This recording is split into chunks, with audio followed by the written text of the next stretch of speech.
Hello everyone, this is Sunil Jangde your physics educator. Welcome to the channel. तो कैसे आप सब? आई होप सभी अच्छे होंगे, से पढ़ रहे होंगे। तो आज इस वीडियो के अंदर हम करने वाले हैं यार क्लास 12 फिजिक्स का जो सेकंड चैप्टर है इलेक्ट्रोस्टैटिक पोटेंशियल एंड कैपेसिटेंस के एनसीईआरटी के डायमंड क्वेश्चन हम यहाँ पे करने वाले हैं। क्या होते हैं एनसीईआरटी के डायमंड क्वेश्चन यार? तो एनसीईआरटी के मोस्ट इंपॉर्टेंट क्वेश्चन मैं आप लोगों को करवाने वाला हूँ और वीडियो को ज्यादा बड़ा नहीं रखेंगे।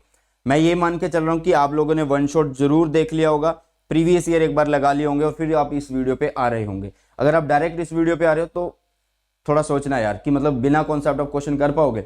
कम से कम वन शॉट जरूर देखा हो इस चैप्टर का, ऑलरेडी करवा दिया है, लिंक डिस्क्रिप्शन बॉक्स में है। ओके बेटा, ये जो डायमंड क्वेश्चन है ना, ये डायमंड क्यों बोले जा रहे हैं? क्योंकि सीबीएसई ने पिछले 10 साल में सबसे ज्यादा इन्हीं क्वेश्चंस को पूछा है एनसीईआरटी से। जो एनसीईआरटी से क्वेश्चन आते हैं ना, तो ये टाइप सबसे ज्यादा आई हैं, ये क्वेश्चन सबसे ज्यादा आए हैं इस चैप्टर से, तो इसलिए आप लोगों को ये करवाए जा रहे हैं।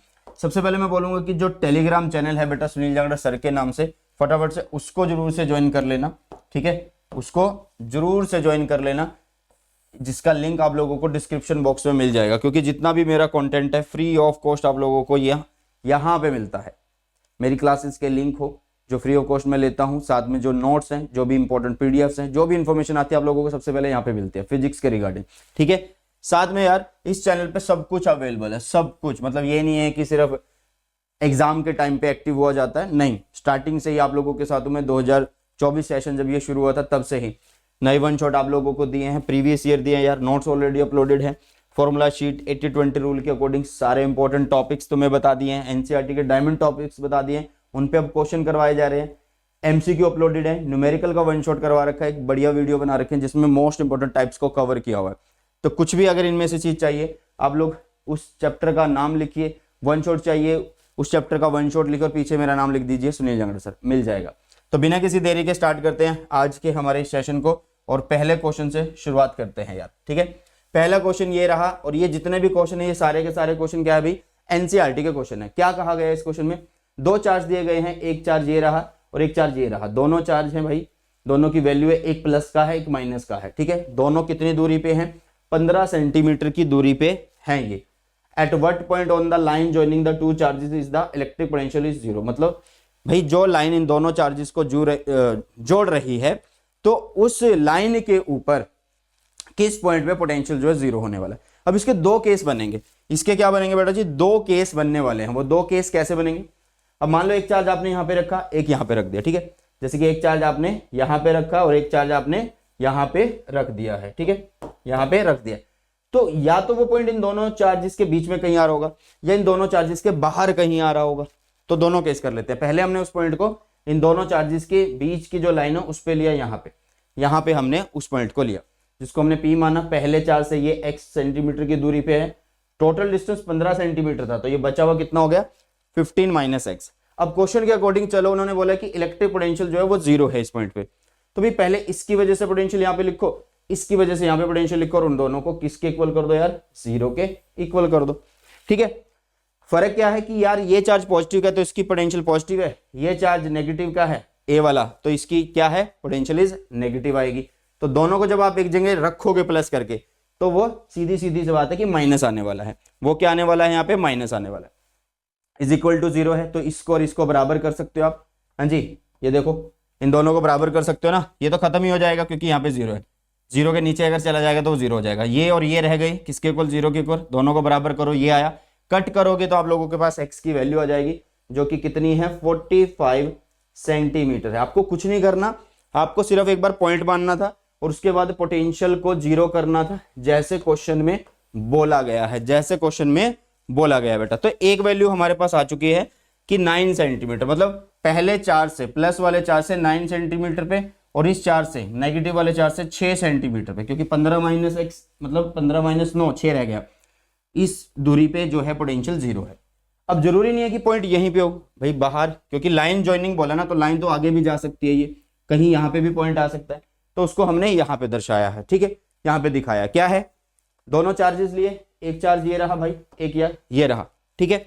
उसके बाद यहाँ पे हमने मान लो इन दोनों चार्जेस के बाहर इसी लाइन पे ये पॉइंट मान लिया, तो पहले चार्ज से ये जो डिस्टेंस है इसको हमने बोला x डिस्टेंस है। दोनों के बीच में कितना डिस्टेंस है यार? 15 सेंटीमीटर का डिस्टेंस है ना? तो यहां से यहां का डिस्टेंस कितना रह गया? टोटल था x, उसमें से 15 चला गया ये, तो x माइनस 15 रह गया। अब भी क्या करना है, इसका पोटेंशियल यहाँ पे लिखो, इसका पोटेंशियल यहाँ पे लिखो, ठीक है। जैसे कि मान लो मैं एक का पोटेंशियल लिख के दिखाता हूँ, जैसे कि k लिखते हैं, k की वैल्यू 9 इंटू 10⁻⁹। चार्ज कितना है भाई, चार्ज है 3 इंटू 10⁻8 माइनस 10⁻⁻8 है। नीचे डिस्टेंस कितना है x, तो यहाँ पे x प्लस करना था, बट ये माइनस का चार्ज है तो यहाँ पे, इसलिए ये माइनस हो जाता है। समझ में आई चीज, इसलिए ये क्या हो जाता है, यहाँ पे माइनस हो जाता है, ठीक है। तो यहाँ पे माइनस 9 इंटू 10⁻9 क्या है वैल्यू, 2 इंटू 10⁻8 अपॉन में डिस्टेंस कितना x minus 15 is equal to 0। बस सॉल्यूशन करना है यार, इसके बाद क्या ही करना है, सिंपल सा सॉल्यूशन। तो आप लोगों के पास यहाँ पे अब x की वैल्यू आ रही है 45 सेंटीमीटर। मतलब दो केस हैं, या तो आप इसके बीच में देखो यार, यहाँ पे बीच में तो वो 9 सेंटीमीटर, या फिर बाहर देखा, बाहर देखा, ठीक है। चलो दूसरे क्वेश्चन की तरफ चलते हैं। बड़ा ही इंपॉर्टेंट क्वेश्चन है यार, बड़ा ही इंपॉर्टेंट क्वेश्चन। क्या बोलता है कि यहाँ पे आप लोगों को फिगर दिखाई गई है दो, एक ये फिगर है, एक ये है पॉजिटिव चार्ज, ये है नेगेटिव चार्ज। पॉजिटिव चार्ज से फील्ड बाहर की तरफ निकलता है, पॉजिटिव चार्ज से फील्ड बाहर की तरफ निकलता है, और नेगेटिव चार्ज में फील्ड अंदर आता है। अब इन्होंने कुछ पॉइंट्स मेंशन कर दिए, जैसे इस केस में इन्होंने एक क्यू पॉइंट यहाँ पे मेंशन किया, यहाँ पे पी पॉइंट मेंशन किया, यहाँ पे क्यू पॉइंट मेंशन किया, यहाँ पे सॉरी ए बी पॉइंट, और यहाँ पे ए पॉइंट मेंशन किया। अब ये क्या बोल रहा है, सुनना भाई ध्यान से, ये क्या बोल रहा है, ये बोल रहा है, पहला पार्ट पूछ रहा है कि आप लोगों को साइन देना है, किसका, पोटेंशियल डिफरेंस का, वीपी माइनस वी क्यू का साइन दीजिए। एक चीज याद रखना, जो भाई इलेक्ट्रिक फील्ड जा रहा है तो उसी डायरेक्शन में अगर वी की बात करेंगे तो वो डिक्रीज होगी। मतलब पोटेंशियल जो होता है वो इलेक्ट्रिक फील्ड की डायरेक्शन में घटता है, पोटेंशियल जो होता है वो इलेक्ट्रिक फील्ड की डायरेक्शन में घटता है, ठीक है, ठीक है, समझ में आया। चलो जी, तो अब यहाँ पे वही चीज है, देखो अब ये पॉइंट यहाँ पे है और अगला पॉइंट यहाँ क्यू है, ठीक है। तो इसका मतलब ये है कि यार पोटेंशियल एट क्यू जो होगा वो कम होगा, और पोटेंशियल एट बी जो होगा वो ज्यादा होगा। क्यों, क्योंकि ये पॉजिटिव चार्ज है, in the direction of field तो ऐसी है ना, फील्ड की डायरेक्शन ऐसी है, तो in the direction of field जो पॉइंट आगे जा रहा होगा उसकी पोटेंशियल कम होगी। तो इन्होंने पूछा क्या, VP minus we Q, VP minus we Q, VP minus we Q, we Q क्या, वीपी जो भाई सब बड़ा है किससे, वी क्यू से, ये यार कम दूरी पे है, वो ज्यादा दूरी पे, in the direction of field. तो सिंपल है, ये कैसा आने वाला है, पॉजिटिव आने वाला है। अगर मैं ए और बी की बात करूं तो यहाँ पे डिफरेंस हमसे पूछा क्या गया, हमसे पूछा गया वीबी माइनस वी ए पूछा गया। अब ध्यान से देखना यार, ये जो पूछा है इन्होंने वीबी माइनस वी ए पूछा है, मतलब हम इस साइड की बात कर रहे हैं, ए से बी की बात कर रहे हैं, ए से बी की बात कर रहे हैं। तो आप कहां जा रहे हो, आप अपोजिट डायरेक्शन में जा रहे हो, आप कहां जा रहे हो, अपोजिट डायरेक्शन में जा रहे हो, ए से बी जा रहे हो, ठीक है। मतलब लिखा बी से माइनस ए है। अब ध्यान से सुनना, अब पोटेंशियल कहां पे ज्यादा होने वाली है, अब पोटेंशियल कहां पे ज्यादा होने वाली है। अरे भाई in the direction of field तो पोटेंशियल घटती है ना, तो ए पॉइंट तो इसके डायरेक्शन में ही है, उसी डायरेक्शन में है, हमें तो उधर जाना, तो इधर क्या होगी भाई साहब, इधर तो ज्यादा होगी ना। तो वीबी माइनस वी ए क्या आने वाला है, पॉजिटिव आने वाला है, वीबी माइनस वी ए क्या आने वाला है, पॉजिटिव आने वाला है। सिंपल सी बात है, ये नेगेटिव चार्ज की वजह से, सुनो ना ध्यान से, ये नेगेटिव चार्ज है, ऐसे फील्ड आ रहा है, ऐसे फील्ड आ रहा है, यहाँ पे फील्ड आ रहा है, यहाँ पे एक पॉइंट माना बी और यहाँ पे एक माना है, तो यहाँ पे पोटेंशियल कम होगा ना भाई, ये ज्यादा होगा, ठीक है। समझ में आया, यस और नो, समझ में आया। चलो जी अब आगे की तरफ बढ़ते हैं, अब आगे की बढ़ते हैं। बी पार्ट बोला है, give the sign of the work done by the field in moving a small positive charge from q to p. Q से पी पे, भाई क्यू से पी पे आपको एक स्मॉल पॉजिटिव चार्ज लाना है, और ये आपको बताना है कि कौन कर रहा है, work done by the field बताना है, बाय द फील्ड बताना है। देखो यार क्या आएगी इसकी वैल्यू, हम क्यू से पी लाना चाहते हैं, क्यू से पी लाना चाहते हैं, कौन सा चार्ज है, पॉजिटिव चार्ज है, तो फील्ड इसके ऊपर फोर्स इस डायरेक्शन में लगाना चाहता है, इस डायरेक्शन में, हम इसको ऐसा लेना चाहते हैं, तो डिस्प्लेसमेंट और फोर्स में अपोजिट आ रहा है एंगल, मतलब 180 डिग्री आ रहा है, तो इसलिए वर्क डन जो आएगा वो नेगेटिव आएगा। कैसा आएगा भाई साहब, नेगेटिव आने वाला है। नेक्स्ट क्या कहता है ये, give the sign of the work done by the external agency in moving a small and negative charge from B to A, B to A, और किसके द्वारा, ये एक्सटर्नल एजेंसी के द्वारा बोला, मतलब एक्सटर्नल एजेंट की बात कर रहा है। देखो यार अब ध्यान से सुनना, नेगेटिव चार्ज, ठीक है, नेगेटिव चार्ज है, अब ध्यान से सुनना। अब वो बोल रहा है कि आपको बी से ए पे एक नेगेटिव चार्ज लेके आना है, ठीक है। एक्सटर्नल एजेंट की हेल्प से। तो भाई बी से ए उसी दिशा में हम फोर्स लगा रहे हैं, उसी दिशा में क्या हो रहा है आपका, उसी डायरेक्शन में क्या हो रहा है आपका, डिस्प्लेसमेंट हो रही है, तो सेम एंगल आ रहा है, तो थीटा इज 0, cos 0 इज 1, तो इसका मतलब पॉजिटिव आएगा, इसका मतलब पॉजिटिव आएगा भाई, ठीक है। Next, does the kinetic energy of a small negative charge increase और decrease in going from B to A. देखो यार, इन्होंने बोला कि यहां से नेगेटिव चार्ज जो बी से ए पे जा रहा है, क्या उसकी काइनेटिक एनर्जी इंक्रीज या डिक्रीज हो रही है। Potential energy plus kinetic energy, potential energy plus kinetic energy जो होगी वो कांस्टेंट होगी, ठीक है। अब जैसे जैसे ये इसके पास जा रहा है, नेगेटिव चार्ज जा रहा है, तो पोटेंशियल एनर्जी उसकी इंक्रीज हो रही है। अगर पोटेंशियल एनर्जी इंक्रीज हो रही है तो यहीं से कहीं से तो जा रही होगी, तो काइनेटिक एनर्जी डिक्रीज हो रही है। तो आप लोग यहाँ पे क्या लिखने वाले हो कि काइनेटिक एनर्जी जो है वो डिक्रीज हो रही है। और वैसे भी सिंपल सी बात है, नेगेटिव चार्ज है, उसी के पास एक नेगेटिव चार्ज लेके आ रहे हैं, तो ये जो चार्ज है इसके ऊपर एक फोर्स लगा रहा है, रिटार्डिंग फोर्स आप बोल सकते हो कि भाग यार यहां से, मेरे पास मत, तो उसकी स्पीड स्लो हो रही है, काइनेटिक एनर्जी उसकी कम हो रही है, आप बोल सकते हो। थर्ड की तरफ चलते हैं। थर्ड क्या कहता है यार, टू चार्जेस आप लोगों के पास दिए गए हैं, एक 2 माइक्रोकूलम एक -2 माइक्रोकूलम है, और इन दोनों को 6 सेंटीमीटर की दूरी पे रखा हुआ है, ये रहा यहाँ पे, ठीक है, ये रहा यहाँ पे। तो इसका मतलब ये एक डाइपोल की तरह बिहेव कर रहा है, ये एक सिस्टम बना हुआ है भाई साहब। ये क्या है, एक सिस्टम है two equal and opposite charges का, जो कि सेपरेटेड है किससे, एक सर्टेन डिस्टेंस से। तुमसे पूछा क्या गया है, identify N equipotential surface of the system. अरे भाई आपको यहाँ पे क्या बनाना है, इक्विपोटेंशियल सरफेस बताना है, ठीक है। देखो वो कहाँ पे होगा, इस तरीके के सिस्टम में जब भी कुछ ऐसा हो, पॉजिटिव नेगेटिव चार्ज हो, तो सिंपल सा क्या करना कि भाई एक प्लेन इसके normal, the plane normal to the a b and passing through its mid point has 0 potential everywhere, तो वही कहलाएगा हमारा कौन सा, इक्विपोटेंशियल सरफेस। इसके बिल्कुल बीच में एक प्लेन, इसके बिल्कुल बीच में एक प्लेन, ठीक है।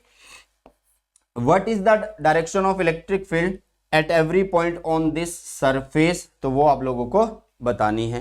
भाई जो ये प्लेन लिया है, ये क्या बोला है, इक्विपोटेंशियल सरफेस। और इक्विपोटेंशियल सरफेस अगर है, देखो यार, ये अगर पॉजिटिव है, ये नेगेटिव है, ये जा रहा है फिट, ये जा रहा है फिट, ये जा रहा है फिट, तो ये जो प्लेन लिया है इक्विपोटेंशियल सरफेस, तो कैसा होना चाहिए, फील्ड और इक्विपोटेंशियल सरफेस में एंगल कितना है, 90 डिग्री। तो आप बोलोगे कि यहाँ पे कैसे होते हैं, वो नॉर्मल होते हैं। नेक्स्ट की तरफ बढ़ते हैं। चौथा क्वेश्चन क्या कहता है, क्या दिया है, ध्यान से देखना। A parallel plate capacitor with air between the plates has a capacitance of 8 picofarad. मतलब जब एयर है तो उसके पास 8 पिकोफैरड का कैपेसिटेंस है। What will be the capacitance if the distance between the plates is reduced by half. मतलब D की value अगर d/2 हो जाए, नई वैल्यू जो है वो d/2 हो जाए, ठीक है। पुरानी वैल्यू d थी, अब जो वैल्यू वो घटा रहा है, वो कर रहा है वो d/2 कर रहा है, ठीक है। And the space between them is filled with a substance of dielectric constant K 6, ठीक है। अब ध्यान से सुनना यार, जब एयर थी तो आपने कैपेसिटेंस कैसे लिखी होती है, आप लिखते हो ऐसे, C = ε0A/d, जिसको उन्होंने 8 पिकोफैराड दिया। अब वो चेंज कर रहा है, जो चेंज उसने खुद यहाँ पे मेंशन कर दिए हैं। देखो अब नई कैपेसिटेंस लिख सकते हैं हम, ε0 की जगह अब यहाँ पे K ε0 लिख सकते हैं, क्योंकि वो डाइलेक्ट्रिक यहाँ पे रख रहा है। साथ में A D की वैल्यू वो कितनी रख रहा है, d/2, 2 चला जाएगा ऊपर, तो ये बना यहाँ पे कितना 2, K की वैल्यू 6, बाकी वही चीजें हैं ε0 A/d। समझ में आई चीजें, यस और नो। तो ये 6 दूनी 12, तो 12, और ये कौन है, पुरानी कैपेसिटेंस है, पुरानी कैपेसिटेंस है, ठीक है। समझ में आई, तो भाई आप बोलोगे कि 12 गुना हो जाएगी, क्या हो जाएगी, 12 गुना हो जाएगी। ओके, ये हो चुका है। नेक्स्ट क्या बोल रहा है ये, पांचवा question. 3 capacitor each of capacitance 9 picofarad. 3 capacitor, अभी तीनों की कैपेसिटेंस कितनी है, 9 पिकोफैराड है। उनको कहां पे लगाया गया है, कनेक्ट किया गया है सीरीज के अंदर। तो पहले पार्ट में पूछ रहा है टोटल कैपेसिटेंस। सीरीज में कैसे सोल्व करते हैं यार, 1/C1 + 1/C2 + 1/C3। ये क्या है, सीरीज के लिए है। किसके लिए है बेटा जी, सीरीज के लिए है। अगर मैं इसका टोटल एक फॉर्मूला निकालूं तो क्या बनेगा, CS सीधा करूं तो C1 C2 C3 अपॉन में C1 प्लस में C2 प्लस में C3 होने वाला है। Sorry, C1 C2 C2 C3 कर दो यहाँ पे, और यहाँ पे 1 कर दो, ठीक है। देखो ऐसे लिखो ना, एक मिनट रुको, डायरेक्ट अगर लिखना चाहते हैं तो कैसे लिखेंगे, C1 C2 C3, नीचे क्या होगा C1 C2 C2 C3 plus में 3 और 1 आ गया, 3 और 1 आ गया, ठीक है, हो जाएगा ये वैसे रखा है। तो बस उसके बाद सारी वैल्यूज है भाई, सब वैल्यूज को यहाँ पे रखना है, ठीक है, और सॉल्व करना। आप लोगों के पास जो टोटल कैपेसिटेंस आएगी वो 3 पीको आने वाली है, 3 पीको फैराड। अब ये पीको जो होता है वो क्या है, ये है 10⁻⁻12, ये ऐसे लिखा जाता है, कितना कैसे लिखा जाता है, 10⁻⁻12 लिखा जाता है। सेकंड पार्ट में क्या बोल रहे हैं, सेकंड पार्ट में क्या बोल रहे हैं, what is the potential difference across each capacitor if the combination is connected to कितने वोल्ट, 120 सप्लाई से अगर इसको कनेक्ट कर दिया जाता है, अगर इसको 120 से कनेक्ट कर दिया जाए तो आप लोगों को बताना है इसके अक्रॉस कैपेसिटेंस, इसके वोल्टेज, इसके अक्रॉस अलग अलग बतानी है। देखो यार सी का फॉर्मूला क्या होता है, क्यू बाई में भी, अगर मुझे वी निकालना तो मैं क्यू बाई में सी कर दूंगा, ठीक है। अब अगर मुझे एक के अक्रॉस चाहिए तो वो क्या लिखूंगा, मैं V1 लिखूंगा और वो क्या होगा, क्यू बाई में C1 होगा। अब सीरीज में लगे हैं तो चार्ज भाई सेम ही रहेगा, सबके लिए चार्ज सेम रहने वाला है, इसके केस में भी इसके केस में भी, सीरीज में है, ये किसमें है, सीरीज में है। तो मैं फॉर्मूले जो अगर मैं V1 V2 ये सब निकालना चाहता हूं तो उनमें Q की वैल्यू सब में सेम है, तो क्यों ना सबसे पहले Q निकाला जाए। तो Q कैसे निकलता है, Q कैसे निकलता है, CV से, टोटल कैपेसिटेंस टोटल वोल्टेज, ठीक है। टोटल कैपेसिटेंस कितनी है, अभी पीछे वाले क्वेश्चन से रिलेटेड है ना, तो ये निकाल के आए थे हम 3 पिको फैराड, तो उसको रखा, साथ में V की वैल्यू रखी, V की वैल्यू कितनी 120, भाई कर दो इसको, 360 पिको कूलम होने वाला है, क्लियर है। चार्ज की वैल्यू आ चुकी है, किसकी वैल्यू आई है, चार्ज की वैल्यू। अगर मुझे अब V1 चाहिए तो मैं V1 is equal to charge की वैल्यू कितनी है 360 पिको फैराड, और C1 की वैल्यू कितनी है भाई, जिसके अक्रॉस निकालना है, तो सबकी वैल्यू कितनी दी हुई थी, सबकी वैल्यू, हर एक की वैल्यू 99 दी हुई थी, तो यहाँ पे 9 पिको फैराड लिख देंगे। तो टोटल कितना आ रहा है आप लोगों के पास, 40 आ रहा है कटने के बाद। और सबके लिए करने की जरूरत नहीं है क्योंकि सबके लिए चार्ज सेम है, सबके लिए भाई सब क्या सेम है, उनकी कैपेसिटी सेम है, तो इसलिए हमारे पास वैल्यू आ चुकी है, इसलिए हमारे पास क्या आ चुकी है भाई साहब, वैल्यू आ चुकी है, बिल्कुल सही। नेक्स्ट छठा क्वेश्चन क्या कहता है भाई, ध्यान से देखना, इस क्वेश्चन के अंदर ध्यान से देखना, सिर्फ और सिर्फ कैलकुलेशन है भाई साहब, सिर्फ समझना है और कैलकुलेट करना है। A 600 pico farad capacitor is charge by 200 volt, मतलब 600 वोल्ट, 600 पिको फैराड का एक कैपेसिटर है, उसको 200 वोल्ट से चार्ज किया गया है, ठीक है। इज देन डिस्कनेक्टेड, अब उसको डिस्कनेक्ट कर दिया गया from the supply and connected to another uncharged 600 pico farad, मतलब एक कैपेसिटर जिसकी वैल्यू ये रही, दूसरा एक कैपेसिटर जिसकी कैपेसिटी ये है वो अनचार्ज है, ठीक है। मान लो ये V1 था और ये V2, अगर इसका मैं बोलूं तो वो 0 आप बोल सकते हो, ठीक है। अब वो किसको कनेक्ट किया जा रहा है भाई, वो कनेक्ट किया जा रहा है चार्ज वाले के साथ। How much electrostatic energy is lost in this process, direct एक फॉर्मूला होता है। देखो पहला ये केस है, ऐसे जोड़ा गया, फिर इसको ऐसे जोड़ा गया। पहले अगर जोड़ा जा रहा है तो उस टाइम पे वोल्टेज कितनी है भाई, 200 वोल्ट है। दूसरे के केस में कितनी है, मतलब दूसरे के अक्रॉस कितनी आप बोलोगे, वो 0 थी, लगाई ही नहीं है उसके अगर, तो है ना, उसके आगे तो लगाई ही नहीं है भाई हमने यहाँ पे कोई भी वोल्टेज, ठीक है। तो एक एनर्जी लॉस का सीधा सा एक फॉर्मूला आप लोगों को याद रखना है, क्या, C1 C2 इंटू में V1 माइनस V2 का स्क्वायर अपॉन में C1 प्लस C2, और यहाँ पे 2 है। ये एक फॉर्मूला जो मैंने ऑलरेडी अपने वन शॉट में करवाया, तुम्हें कुछ भी नहीं है, उसके बाद सिंपल वैल्यू पुट करनी है। 1/2 C1 की वैल्यू कितनी, 600 पिको फैराड, C2 की वैल्यू कितनी है, 600 pico farad, V1 minus V2, V1 is 100, V2 is 0, फिर उसके बाद C1 प्लस C2 दोनों को जोड़ देना है। कैलकुलेशन करो, आंसर आप लोगों के सामने आ जाएगा, कैलकुलेशन करो, आंसर आप लोगों के सामने आ जाएगा, ठीक है। करना क्या भाई, सुनो, जब इसने यहाँ पे कनेक्ट किया है तो 200 वोल्ट दिया हुआ है इसको, अब ये इसको उठा के किससे कनेक्ट कर रहा है, एक अनचार्ज कैपेसिटर से कर रहा है। अब कई बच्चे सोचेंगे कि फिर इसके पास कैपेसिटेंस कैसे आ गई, भाई कैपेसिटी तो बता ही सकता है ना कि उसकी इतनी कैपेसिटी है, तो इनसे चार्ज का फ्लो होता रहेगा, तब तक होता रहेगा जब तक इनकी पोटेंशियल सेम नहीं हो जाती, ठीक है, सेम नहीं होती। या फिर ऐसे समझो कि पहली बार में वोल्टेज कितनी है V1, दूसरी बार में तो भाई लगाई ही नहीं कोई भी वोल्टेज, तो वो V2 इज 0, क्लियर है। नेक्स्ट 7वां question, in a parallel plate capacitor with air between the plates, air उनके बीच में दी गई है, प्लेट्स के बीच में, each plate has an area of this and distance between the plate is this, मतलब एरिया भी दे रखा है, डिस्टेंस भी दे रखा है, स्मॉल d भी दे रखा है, कैपिटल A भी दे रखा है। Calculate the capacitance of the capacitor if this capacitor is connected to 100 volt supply मतलब V जो है वो भी दे दिया कि उसको अगर 100 वोल्ट से कनेक्ट कर दिया जाए। What is the charge on each plate of the capacitor. सबसे पहली बात क्या निकालना है यार, कैपेसिटेंस निकालनी। तो capacitance is epsilon not A by में D, क्योंकि उन्होंने एयर बोला है उसके बीच में, तो यही फॉर्मूला लगाएंगे।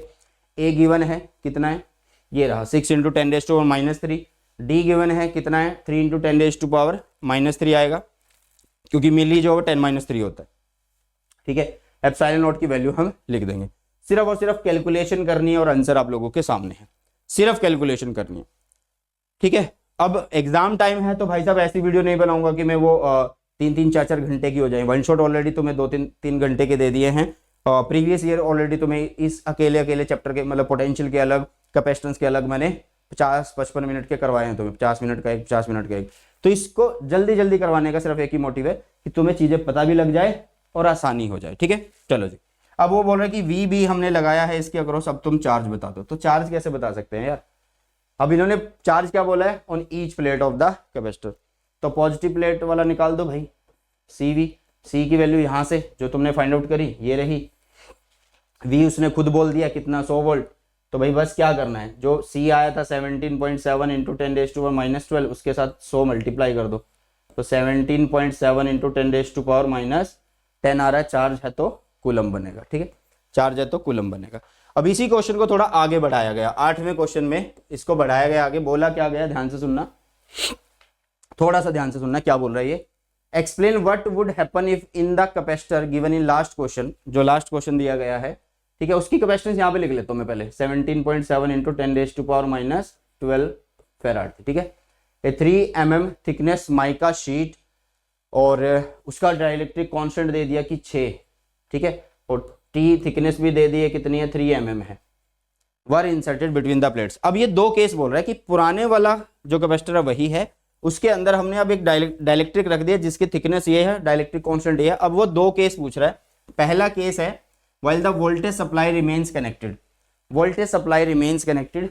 तो आप लोगों को बताना क्या क्या है, what would happen in the capacitance in the, मतलब जो जो चीजें हम सिंपल एक बात बताते हैं, कैपेसिटी पे बता देते हैं, वोल्टेज पे बता देते हैं और चार्ज को देख लेते हैं। ठीक है, अब देखो यार, अगर बैटरी कनेक्टेड है तो वोल्टेज तो कांस्टेंट रहने वाली है, बैटरी कनेक्टेड है तो वोल्टेज कांस्टेंट रहने वाली है। अब यहाँ पे डाइलेक्ट्रिक रखा गया है तो कैपेसिटेंस उतने टाइम से इंक्रीज हो जाएगी जितनी उसकी वैल्यू होगी डाइलेक्ट्रिक्स की।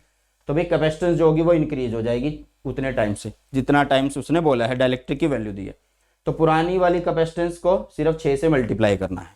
ओके, अब चार्ज क्या होता है, बैटरी लगी हुई है भाई, लगी हुई है तो चार्ज तो इंक्रीज ही होगा ना, के टाइम्स ही होगा वो भी। ये केस सारे मैंने तुम्हें करवाए हैं कि इंक्रीज होगा, ये इंक्रीज होगा बेटा जी। क्लियर है, तो बस क्या है, जो पीछे चार्ज आया था उसको 6 से मल्टीप्लाई करना है। अब दूसरा केस क्या बोल रहा है, अब दूसरा केस बोल रहा है after the supply was disconnected. अगर सप्लाई जो है भाई डिस्कनेक्ट हो जाए, अगर सप्लाई डिस्कनेक्ट हो रहा है तो इसका मतलब पहली बात तो वोल्टेज तो अब डिक्रीज हुआ ना उतने टाइम से, वोल्टेज अब डिक्रीज हो गया उतने टाइम से। ठीक है, इतनी बात समझ आई। अब डाइलेक्ट्रिक तो लगा हुआ है ना, तो कैपेसिटेंस तो वही रहने वाली है, कैपेसिटेंस तो वही रहने वाली है भाई जो यहाँ पे आई थी आप लोगों के पास। ठीक है, इसको मैंने थोड़ा और ज्यादा सॉल्व करके लिख दिया, इसको ऐसे ही लिखा था, सिंपल तरीके से इसको लिख दिया था। ठीक है, यहाँ पे यार मेरे ख्याल से 6 मल्टीप्लाई करना हमारा रह गया है, यहाँ पे हमारा 6 मल्टीप्लाई करना रह गया। तो एक बार इसको देख लेना, क्योंकि कैपेसिटेंस तो उतने टाइम से इंक्रीज होगी ना, क्योंकि देखो C क्या होता है Q बाय में V, C क्या होता है Q बाय में V। चार्ज सेम रहेगा, बैटरी हटाने के बाद वोल्टेज डिक्रीज होगी तो K ऊपर हो गया, तो ये पुरानी कैपेसिटेंस को उतने टाइम से मल्टीप्लाई कर देना। ठीक है, बाकी सारी चीजें सेम है भाई, चार्ज यहाँ पे सेम रहता है, बता दिया, चार्ज सेम रहता है मतलब कांस्टेंट रहता है। ठीक है, 8वां क्वेश्चन था ये, इसका दूसरा पार्ट था 8वां का, हाँ दूसरा पार्ट था, पहला और दूसरा। नेक्स्ट 2 क्वेश्चन रहते हैं फिर निपटाते हैं इसको। A 12 picofarad capacitor is connected to 50 volt battery, how much electrostatic energy is stored in the capacitor. अरे भाई simple, energy stored half CV², CV², C की वैल्यू दी है क्या, दी हुई है, कितनी है हाफ इंटू C की वैल्यू कितनी है 12 पिको, 12 पिको। V की वैल्यू कितनी है यार 50 को 2 बार लिखना है, 50 को 2 बार लिखना है। तो बस सॉल्यूशन करना, आंसर आप लोगों के सामने आ जाएगा, आंसर आप लोगों के सामने आ जाएगा। नेक्स्ट 10वां क्वेश्चन है, a regular hexagon of side 10 centimetre. एक रेगुलर हेक्सागन है जिसकी साइड 10-10 सेंटीमीटर की है और एक चार्ज है 5 माइक्रो कूलम का, वो कहां पे रखा हुआ है? At each of its vertices, कोनों पे रखा हुआ है भाई। मतलब 1 2 3 4 5 6 चार्ज रखे हुए हैं, ठीक है। अब उसने बोला क्या है? Calculate the potential at the centre of the hexagon, इसके सेंटर पे निकालो। तो सिंपल है, इस चार्ज की वजह से यहां पे पोटेंशियल लिख दो, इसकी वजह से यहां पे, इसकी वजह से यहां पे, इसकी वजह से यहां पे, इसकी वजह से यहां पे, इसकी वजह से यहां पे। बट एक चीज देखो ना यार, यहाँ पे सारे चार्ज जो है वो एक ही वैल्यू के हैं, 5 माइक्रो, कितने हैं? 5 माइक्रो कूलम के हैं, और सब सेम डिस्टेंस पे हैं। तो एक की निकालो ना पहले वोल्टेज, तो ये डिस्टेंस कितना होगा? अरे भाई क्या बोला है? रेगुलर हेक्सागन बोला, तो ये भी साइड 10 ही होने वाली है, ये भी साइड क्या होने वाली? 10, ये भी 10, ये भी 10, ये भी 10, ये भी 10 होने वाली है। इक्विलेटरल ट्रायंगल बनेंगे ना 6 इसके अंदर, 1 2 3 4 5 6। तो पहले एक की वजह से यहां पे निकाल लो। देखो पहला चार्ज कितना है भाई? 5 माइक्रो कूलम है, ठीक है। पोटेंशियल का फॉर्मूला क्या होता है? पोटेंशियल का फॉर्मूला होता है V is equal to KQ/R होता है। तो K की वैल्यू लिखो 9 × 10⁻⁹। कितने डिस्टेंस पे? 10 सेंटीमीटर है, तो उसको पहले मीटर बना लो। 10 के नीचे 100 लगाओगे वो ऊपर चला जाएगा, 10 के नीचे 100 लगाओगे वो ऊपर चला जाएगा। तो एक जो वैल्यू आएगी वो 45 × 10⁻⁴ आ रही है, सॉरी प्लस का 4 आ रही है, ठीक है। अब यहाँ पे ये एक की वजह से आ रही है। हमें कितने चार्ज दिए हुए हैं? 1 2 3 4 5 6, सीधा आप 6 से मल्टीप्लाई कर दो ना, आप लोगों के पास वैल्यू आ जाएगी, ठीक है। तो ये होता है भाई साहब तरीका इन क्वेश्चन को करने का। तो ये जो PDF है आप लोगों को विद सॉल्यूशन मिल जाएगी मेरे टेलीग्राम चैनल पे। अगर टेलीग्राम चैनल ज्वाइन नहीं किया तो फटाफट से ज्वाइन कर लीजिए। नई वीडियो मिलते हैं बहुत जल्द। सो बाय, टेक केयर, जय हिंद, वंदे मातरम।